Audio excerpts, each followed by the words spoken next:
आज हम लोग द्विघात समीकरण क्वाड्रेटिक इक्वेशन का पार्ट 2 पढ़ेंगे। इसमें आज हम लोग जानेंगे कि कैसे हम लोग पता करते हैं कि मूलों का अस्तित्व है या नहीं है। तो आइए उस कॉन्सेप्ट को देखा जाए। यहाँ पिछले में हम लोग जाने थे कि द्विघात समीकरण का सामान्य या व्यापक रूप क्या होता है, X square plus B X plus C is equal to 0।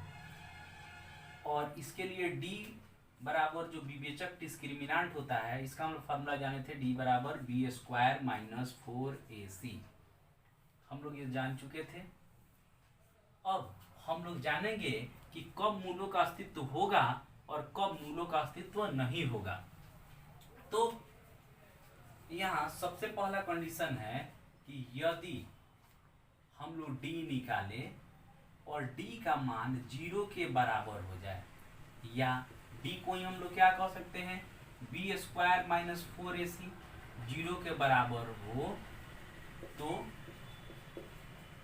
हम लोग क्या कहेंगे कि मूल वास्तविक और समान होगा।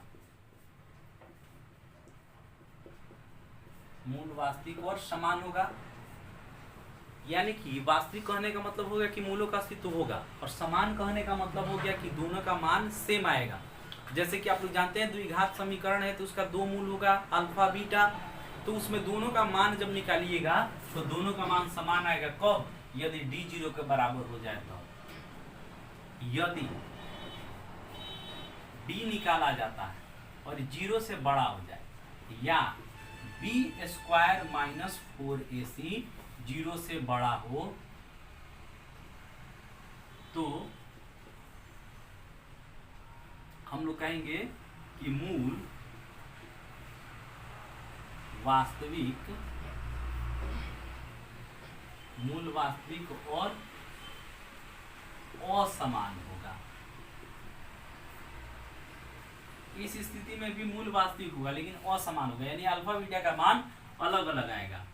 यदि हम लोग डी निकाले और डी 0 से छोटा हो, या बी स्क्वायर माइनस 4ac 0 से छोटा हो, तो मूल काल्पनिक और असमान होगा।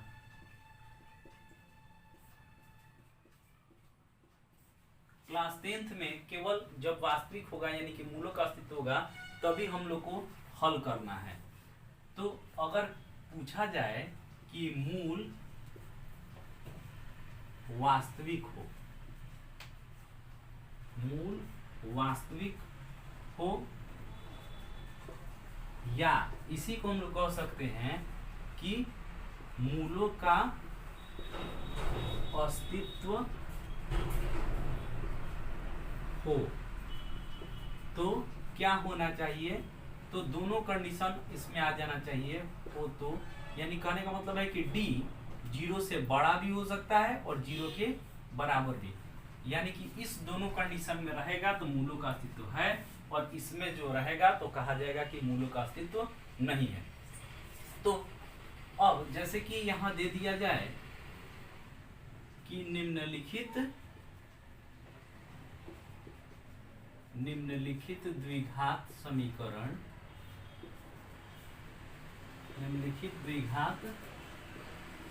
समीकरणों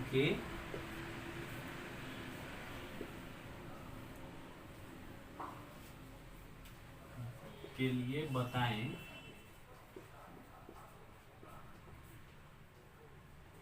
कि किसका मूलों का अस्तित्व होगा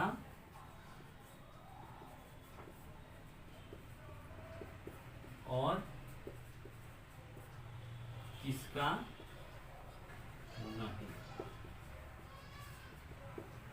जैसे कि मान लीजिए यहाँ लिख दिया जाए 5x square plus 6x minus 7 is equal to 0।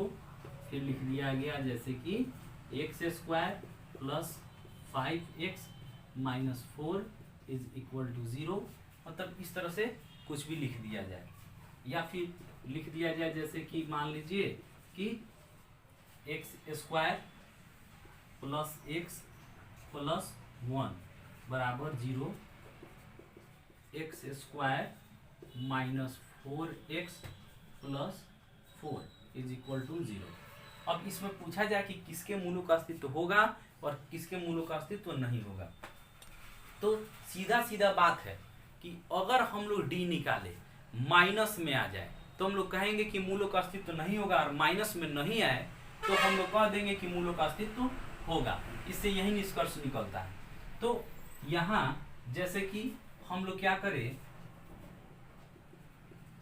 एक को सॉल्व कर रहे हैं, 5x square plus 6x minus 7 is equal to 0 है। तो a बराबर यहाँ पर कितना आएगा 5, b बराबर 6 और c बराबर -7, ऐसे आ जाएगा। हम लोग सबसे पहले निकालेंगे d। d बराबर फॉर्मूला क्या होगा, तो b स्क्वायर माइनस 4ac। अब b यानी कि 6 का स्क्वायर माइनस 4 गुना a का मान 5 और c का मान हो गया -7। यहाँ आएगा कितना, तो 36, और माइनस माइनस जब गुना होगा तो हो जाएगा प्लस, और इसको गुना कीजिएगा तो 140 आ जाएगा। अब उसके बाद इसको हम लोग जोड़ लेंगे, 176 आ गया। कहने का मतलब है तो 0 से बड़ा है, तो हम लोग कहेंगे कि इसके मूलों का अस्तित्व होगा। तो हम लोग लिखेंगे चूंकि d 0 से बड़ा है इसलिए इसके मूलों का अस्तित्व है, इसलिए इसके मूलों का अस्तित्व है। अगर यही माइनस में आ गया होता तो हम लोग लिख देते कि मूलों का अस्तित्व नहीं है। यहाँ तक तो बात समझ में आ गया होगा।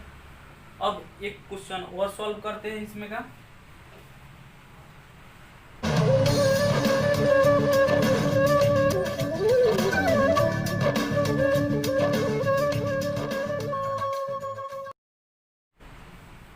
जैसे कि इसमें से हम लोग ले लें 3 नंबर,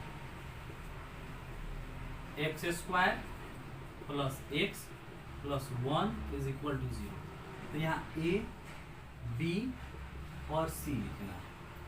एक्स स्क्वायर का गुणांक जो होगा a हुआ, तो यहाँ हम लोग 1 लिखे, फिर x का गुणांक b हो जाएगा तो 1 आ जाएगा, और c कांस्टेंट टर्म जो है 1 आ गया। तो d बराबर फॉर्मूला हम लोग लिखे B square minus 4ac। B square minus 4ac यानी कि 1 का स्क्वायर माइनस 4 गुना a का मान 1 गुना c का मान 1 माइनस 4 यानी कि आ गया -3। अब माइनस में आ गया तो देखेंगे जैसे ही माइनस में है तो हम लोग बोल देंगे कि मूलों का अस्तित्व नहीं है। तो हम लोग यहाँ लिख सकते हैं चूंकि d 0 से छोटा है। 0 से छोटा कहने का मतलब माइनस ही होता है। आप लोग डायरेक्ट भी लिख सकते हैं, इसलिए इसके मूलों का अस्तित्व नहीं है। अगर ये छोटा बड़ा का चिन्ह समझ में नहीं आता हो तो लिखा जाएगा इसलिए इसके मूलों का अस्तित्व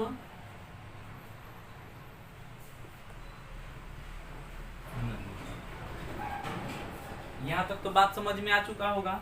तो बाकी इसमें जो क्वेश्चन है उसको आप लोग सॉल्व कर लीजिएगा और बुक में भी देख लीजिएगा, जहाँ दिया हो कि मूलों का अस्तित्व है या नहीं है उसको आप लोग जांच कर लीजिएगा। ठीक है, तो अगले पार्ट में, अगले वीडियो में हम लोग अगले कॉन्सेप्ट के साथ मिलेंगे।